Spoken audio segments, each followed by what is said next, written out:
এই জন্য গাজায় যত মুসলিম নর নারী মৃত্যুবরণ করেছে, এরা শহীদ না স্বাভাবিক মৃত্যু?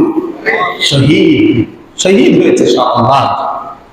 খুব শীঘ্র ইসরায়েল কঠিন শাস্তি পাবে, আমেরিকাও কঠিন শাস্তি পাবে। কিছুদিন আগে আমেরিকা কি কঠিন শাস্তি পেয়েছিল? কঠিন শাস্তি। আলেমদেরকে নিয়ে, মুয়াজ্জিনকে নিয়ে আযান দিয়েছে, আগুন হয়ে গিয়েছিল, আগুন বাতাস সব পুড়ে ছাই করে ফেলছে। ইসরায়েলের দশা একই রকম হবে। পৃথিবীর মানচিত্র থেকে ইসরায়েল বলতে কোনো ভূখণ্ড নেই, অবৈধভাবে দখল করে আছে, এটাও পৃথিবীর মানচিত্র থেকে মুছে যাবে, এতে কোনো সন্দেহ নেই। আল্লাহর গজব খুব নিকটবর্তী। প্রিয় ভাইরা, কিন্তু আমরা যারা মুনাফিক মার্কা মুসলমান আছি, আরবের শাসক ইরান, আফগান, এই যে দেশগুলো, তারা যদি সোচ্চার না হয়, তারা যদি এই অন্যায় প্রতিরোধ যদি করে না করে, প্রতিবাদ যদি না করে, তাহলে আমাদের উপর কি গজব আসবে না? কি কথা বলেন, আসবে কি আসবে না? খুব নিকটবর্তী। এই গজব ধরে ফেলবে আমাদেরকেও গ্রাস করে ফেলবে গজব। আমরাও বাঁচতে পারবো না, কারণ আমাদের দায়িত্ব ছিল এই অন্যায়ের প্রতিবাদ করা। ইসরায়েল, তুমি চুক্তি করেছো, তুমি সন্ধি করেছো যে আমরা আর যুদ্ধ করব না গাজার সাথে, তাহলে চুক্তি ভঙ্গ করে হঠাৎ করে তোমরা কেন আক্রমণ করলে? যদি তোমাদের আক্রমণ করার দরকার হয়, তাহলে তোমরা ঘোষণা করতে পারতে যে আমরা গাজা হামলা করব, তাহলে কমপক্ষে গাজাবাসীরা একটু প্রিপারেশন থাকতেন, রেডি থাকতেন।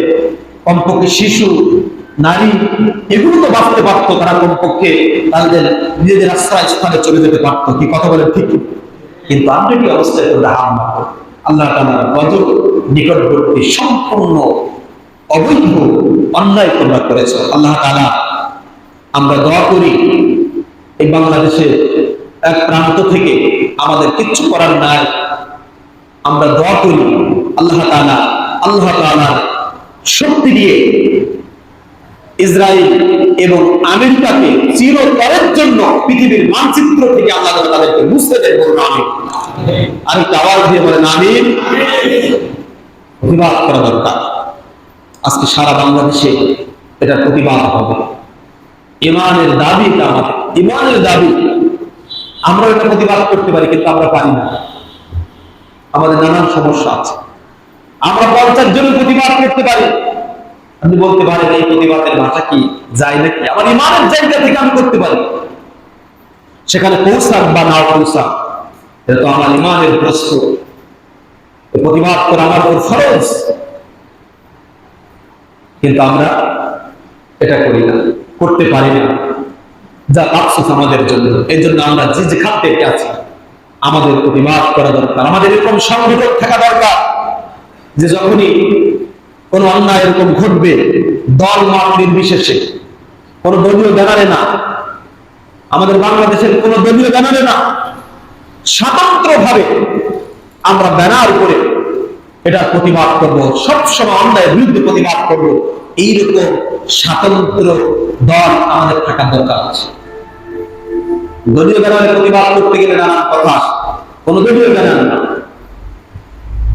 একদম স্বাধীন স্বতন্ত্র, যে শুধু অন্যায়ের প্রতিবাদ করবো আমরা, দেশি বিদেশি সব। এটা আমাদের ইমানি দায়িত্ব। কি কথা বলেন ঠিক কিনা? আল্লাহ তাআলা আমাদেরকে মাফ করুন, আল্লাহ তাআলা হেফাজত করুন গোটা মুসলমানদেরকে। বলুন আমিন। প্রিয় ভাইরা, আমরা প্রবেশ করতে যাচ্ছি শেষ দশকের রমজান, ঠিক কিনা? কি কথা বলেন? রমজানের শেষ 10 দিনে আমরা প্রবেশ করতে যাচ্ছি। আজকে কততম রোজা? সবাই বলেন। 20টা রোজা শেষ হওয়ার পথে। আর কয়েক ঘন্টা পরে 20টা রোজা শেষ হয়ে যাচ্ছে, আর বাকি থাকে সামনে 10টা অথবা 9টা। রমজানের শেষ 10 দিনে আমরা প্রবেশ করতে যাচ্ছি। এই শেষ 10 দিনে করণীয় আমাদের কি, এ বিষয়ে আমি খুব সংক্ষিপ্ত পরিসরে